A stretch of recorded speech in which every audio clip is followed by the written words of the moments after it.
BSc part first mathematics के paper second की class है। मैं doctor M.K. Gupta, department of mathematics, MSJ college Bharatpur. पिछले टर्न पर हमने कंपैरिजन टेस्ट की चर्चा की थी। ये सीरीज का चैप्टर चल रहा है और सीरीज के चैप्टर में पिछले टर्न पर आपको कंपैरिजन टेस्ट की पर चर्चा की थी। अब हम एक न्यू टेस्ट है, क्योंकि मैं पहले बता चुका हूँ कि इनफाइनाइट सीरीज जो है इनका सम करना आसान नहीं होता है, और जब सम करना आसान नहीं होता है तो सीरीज की कन्वर्जेंस निकालने के लिए प्रॉब्लम होती है, क्योंकि कन्वर्जेंस और डाइवर्जेंस जो डिपेंड है वो उसके फाइनाइट सम पर डिपेंड करता है। या limit n tends to infinity Sn = finite आना चाहिए। तो इसी क्रम में कुछ टेस्ट काम में लेते हैं। तो एक हाइपर हार्मोनिक श्रेणी का अभिसरण, convergence of hyper harmonic series. First of all we give a hyper harmonic series किस टाइप की होती है, पहले तो पहचानना है that series is hyper harmonic series और नॉट। तो first of all sigma 1/n⁵p, UN की जगह पे क्या दिया हुआ है 1/n⁵p। n belongs to capital, natural number है, इसलिए 1/1⁵p plus 1/2⁵p plus 1/3⁵p plus and so प्लस 1/n⁵p plus and so on अनंत तक जाएगा, क्योंकि इनफाइनाइट टर्म्स होती हैं। अब देखिए इस सीरीज का क्या कंक्लूजन है, ये सीरीज कन्वर्जेंट होगी, अभिसारी होगी यदि if p > 1। The series will be divergent, अपसारी होगी यदि p < 1। ये इसमें क्या होता है। यहाँ देखिए केस ऑफ फर्स्ट, इसका प्रूफ देखेंगे। कई बार ये एग्जाम में आ जाता है, एक आर्टिकल टाइप का है और कई दूसरी किताबों में ये क्वेश्चन में भी दे रखा है। इसका यूज बहुत ज़्यादा है, आगे चल कर के हम जैसे करेंगे तो इसका यूज बहुत ज़्यादा है। प्रूफ में देखिए हम फर्स्ट केस डिसाइड कर रहे हैं जब p > 1 है। तो p > 1 के केस में हम सीरीज को अरेंज करते हैं, क्योंकि हमने बताया है कि कोई भी इनफाइनाइट सीरीज है उसमें पदों की एक दो पदों की संख्या या नियमित पदों की संख्या घटा दें, और या हम उसमें डिवीज़न करें किसी प्रत्येक पद में, तो शायद कोई फ़र्क इस सीरीज की अभिसरण पर नहीं पड़ता है। तो यहाँ चूँकि धनात्मक पदों की सीरीज है, इसको हम धनात्मक पद होने के कारण किसी विशेष फॉर्म में इसको समूहित करते हैं, ग्रुपिंग करते हैं, और तब इसमें हम टेस्ट लगाएंगे। ग्रुपिंग करने से अभिसरण पर कोई फर्क पड़ता नहीं है। तो देखिए सिग्मा 1/n⁵p = 1/1⁵p प्लस, तो पहली टर्म्स को छोड़ करके सभी को ग्रुपिंग किया, पहले में 2 लिए, फिर 4 लिए, फिर 8 लिए, इस तरह से इनको नंबर मल्टीप्लाई करेंगे, मल्टीपल में लेंगे। देखो 1/1⁵p एक हो गया, एक प्लस 1/2⁵p प्लस 1/3⁵p, एक ब्रैकेट में, दूसरे ब्रैकेट में 4 टर्म्स होंगी, पहले में 2 1/4⁵p plus 1/5⁵p plus 1/6⁵p plus 1/7⁵p and so. अब आप जानते हो 2, यहाँ पर आप जानते हो कि 2 जो है <3, या हम कहें 3 > 2 है, तो 1/3 <1/2 आ जाएगा, और p > 1 है तो उस केस में 1/3⁵p > 1/2 सॉरी 1/3⁵p <1/2p, और यूँ भी कह सकते हैं 1/2⁵p > 1/3⁵p। तो अब इसको हम फिट करते हैं इसके अंदर जो ग्रुप बनाए थे 1/2⁵p प्लस 1/3⁵p। और चूँकि 1/2⁵p तो एजिट आ गया, पर 1/3⁵p < 1/2⁵p है, तो इसका मतलब इधर वाली टर्म्स, राइट हैंड साइड वाली टर्म्स का सम < होगा लेफ्ट हैंड साइड वाली टर्म्स के। तो 1/2⁵p plus 1/3⁵p < 1/2⁵p plus, तो 1/3⁵p को 1/2⁵p से रिप्लेस करेंगे तो < का चिन्ह आ जाएगा, प्लस 1/2⁵p = दोनों को ऐड कर दिया तो 2/2⁵p आ गया। ये स्टेप क्लियर हो जाना चाहिए। अब देखिए पहली टर्म्स में 1/2⁵p थी, उसमें एडजस्ट कर दिया। इसी प्रकार जो 4 का ग्रुप है उसको ले लिया कि 1/4⁵p plus 1/5⁵p plus 1/7⁵p plus 1/6⁵p 7:p हो गया। तो अब ये किसके लेस देन होगा, 4 टर्म्स 1/4 क्योंकि वहाँ पर 1/2 था, 1/4 सब लेस देन होंगे तो ज़्यादा हो जाएगा। लेस देन इक्वल टू इन सब जगह पर 1/4 लिख दिया। जैसे 1/3 की जगह पर लिखा था, लेस देन वाली टर्म्स का नियम लगा करके डिस्कस किया हुआ है, सबको ऐड किया तो 4/4 हो गया। तो यहाँ आप देखिए जिसको हम लिख सकते हैं 2/2 का स्क्वायर एंड सो ऑन। अब हमारी जो सीरीज थी ऊपर वाली सिग्मा 1/n⁻p वाली जो सीरीज थी वो कन्वर्ट किस में हो गई, 1/n⁻p लेस देन 1 + 2/2 प्लस 2/2 का whole square plus and so on. अब राइट हैंड साइड की सीरीज को देखने से स्पष्ट है कि ज्योमेट्रिक सीरीज है, गुणोत्तर श्रेणी। और ज्योमेट्रिक सीरीज में हम ये जानते हैं कि जिसका सारवनुपात यानी कॉमन रेशो लेस देन 1 होता है तो सीरीज कैसी होती है, गुणोत्तर। सीरीज कैसी होती है, कन्वर्जेंट। गुणोत्तर सीरीज कैसी हो जाएगी, कन्वर्जेंट। तो यहाँ आप देख रहे हैं इसका जो सारवनुपात जब हम निकाल रहे हैं तो 2/2 निकल रहा है इसका सारवनुपात इसका 2/2 निकल रहा है कॉमन रेशो। तो अब यहाँ आप देख रहे हैं, अब देखिए 2 तो 1/2p - 1 हो गया। अब आप जानते हैं p > 1 है, तो p > 1 है ये, तो p की पावर ज़्यादा आ जाएगी। तो ये जो क्वांटिटी होगी वो लेस देन 1 होगी क्योंकि हमेशा भाग लग रहा है 2 से। तो p > 1 है, इसके 1 से ज़्यादा है तो कुछ न कुछ पावर तो होगी, इसका मतलब हमेशा ये 1 से ज़्यादा होगा। तो ये हमने केस ऊपर लिया हुआ है, तो दैट्स मीन्स p > 1 है। इसलिए श्रेणी कैसी हुई, अविसारी। क्योंकि ज्योमेट्रिक सीरीज ये कहती है कि कोई भी ज्योमेट्रिक सीरीज है उसका सारवनुपात कॉमन रेशो यदि लेस देन 1 है तो सीरीज कैसी होगी, कन्वर्जेंट। और यदि common ratio greater than equal to 1 है तो सीरीज डाइवर्जेंट होगी। इसलिए दी गई श्रेणी p > 1 के लिए कन्वर्जेंट होगी। नाउ के second when p = 1 then the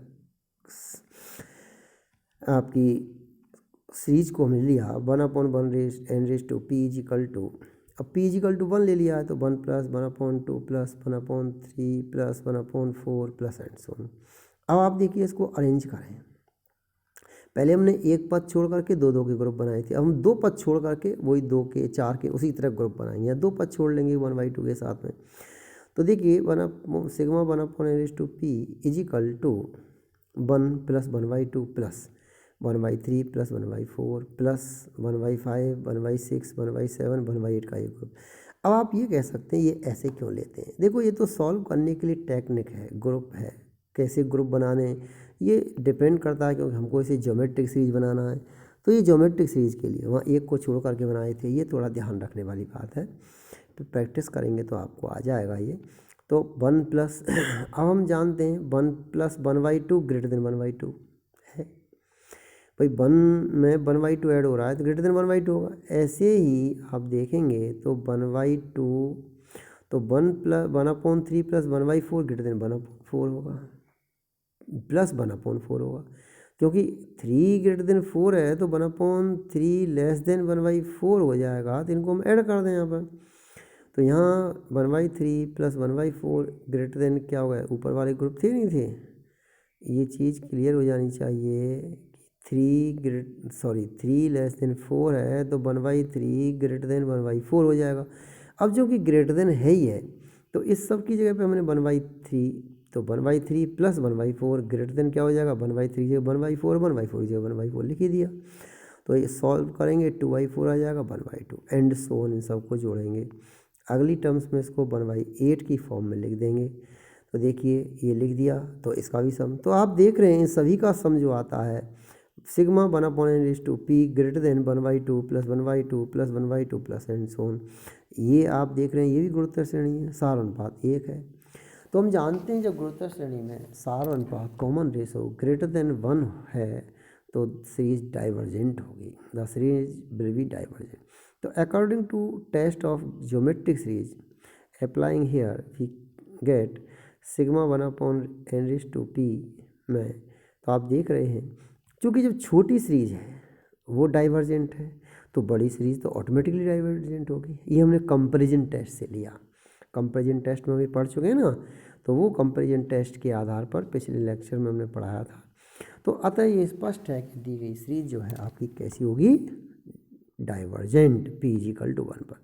अब हम p लेस देन 1 की बात करते हैं।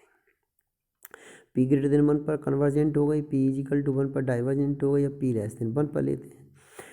तो देखिए p लेस देन 1 है तो that's implies 1/n raise to p greater than 1/n हो जाएगा, क्योंकि p लेस देन 1 है तो लेस देन 1 होने का पावर ऊपर चली जाएगी।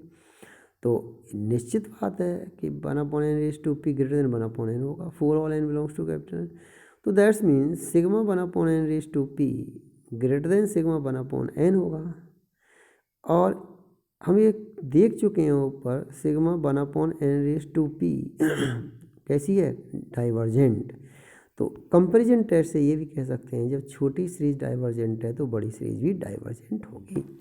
अतः दी गई श्रेणी p लेस देन 1 के लिए भी अब सारी होगी यानी डाइवर्जेंट होगी।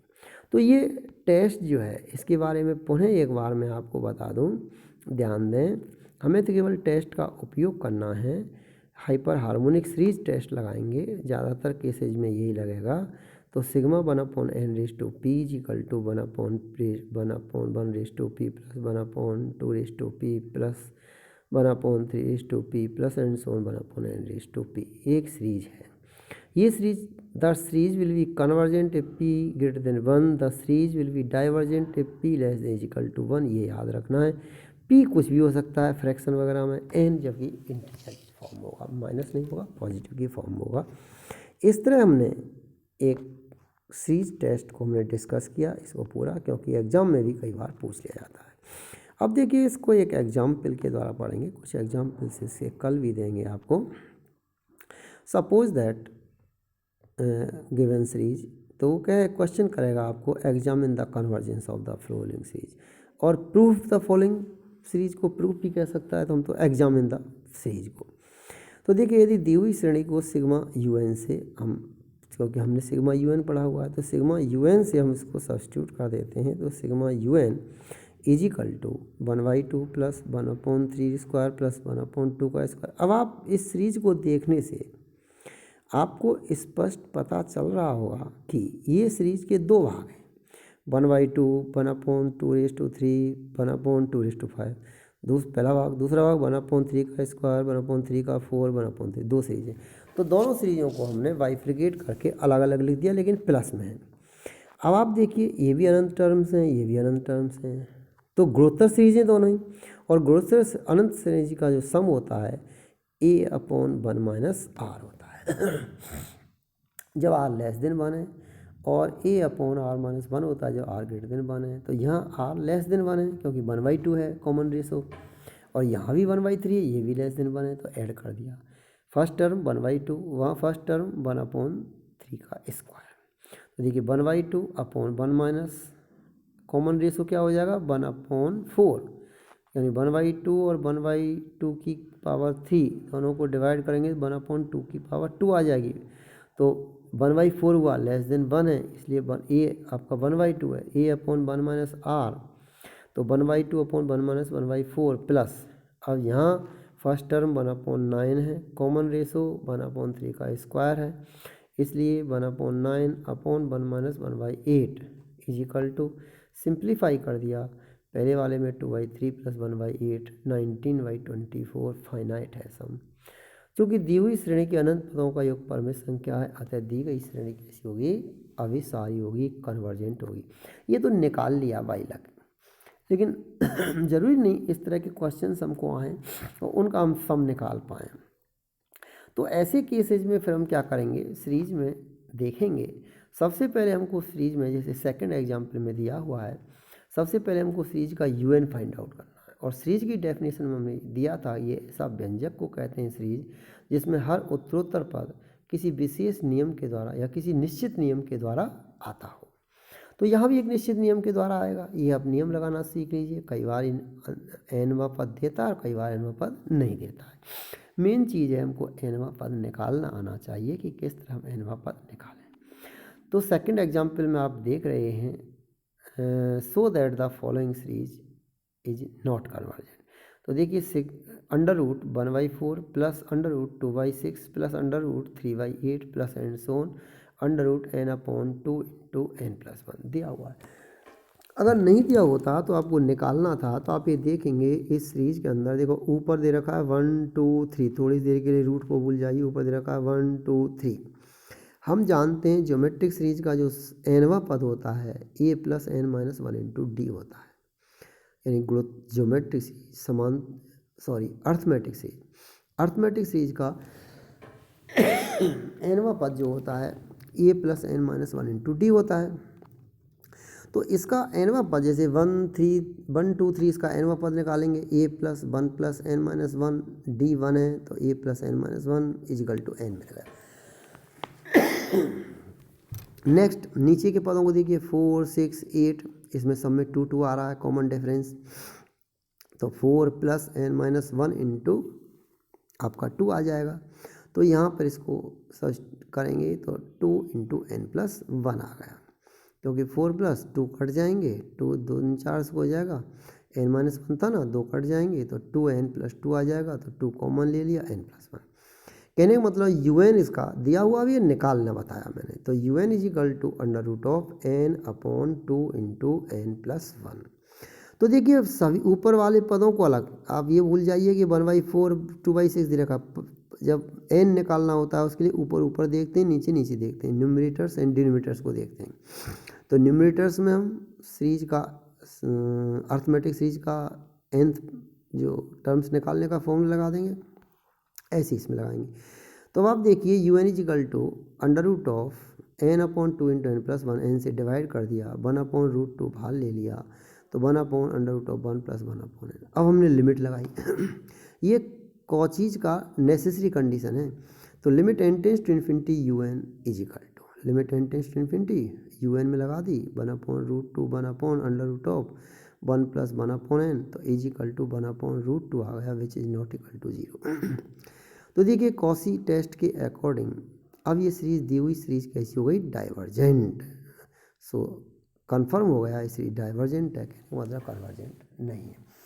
अब आप देखिए पहले हम कॉचीज का नेसेसरी टेस्ट पढ़ चुके हैं। हमने ये कहा था कि कोई श्रेणी यदि अपसारी है, कन्वर्जेंट है, तो कोई सीरीज कन्वर्जेंट है, तो कन्वर्जेंट होने के कारण उसमें limit n tends to infinity un 0 होता है। लेकिन limit n tends to infinity un 0 है, तो we can't say that this series may be convergent और डाइवर्जेंट, बहुत प्रॉपर्टी होती हैं। तो सीरीज के कन्वर्जेंट और डाइवर्जेंट होने में, तो इसका मतलब तो सीधा सीधा ये होता है कि जब सीरीज डाइवर्जेंट है तो उसमें limit n tends to infinity un 0 होगा ही नहीं।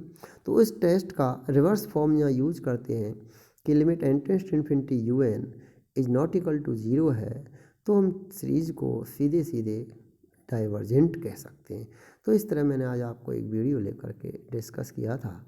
आगे फिर कल एग्जाम्पल्स को डिस्कस करेंगे। आप थोड़ा सा इसका प्रिपरेशंस में पढ़ा करो वीडियो से, तो निश्चित रूप से समझ में आएगा।